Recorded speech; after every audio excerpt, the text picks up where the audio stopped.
Asia Abate è reduce dai campionati nazionali di ginnastica artistica che si sono svolti a Rimini. Ecco, un bilancio positivo, 4 medaglie al tuo attivo, sei contenta?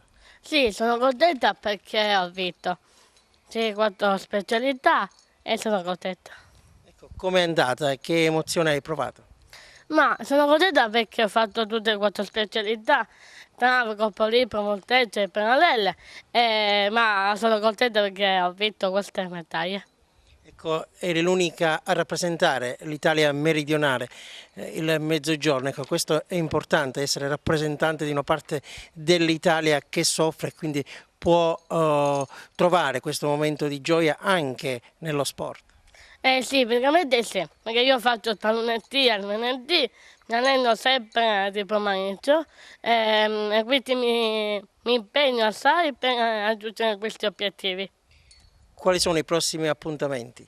Allora, i prossimi appuntamenti sono a Tokyo del 2018, sono mondiali.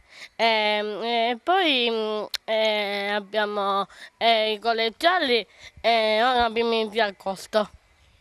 Per raggiungere questi importanti obiettivi dietro c'è un grande lavoro, grande sacrificio. Sì, praticamente se abbiamo dato sacrificio, sono dati impegni, impegni sportivi, quindi mi impegno perché devo vincere queste medaglie e quindi sono contentissima. Anche perché c'è la scuola pure. Sì, certo, c'è la scuola pure, quindi sono in alberghiero, in Collo Callo, che faccio il mestiere di cucinare.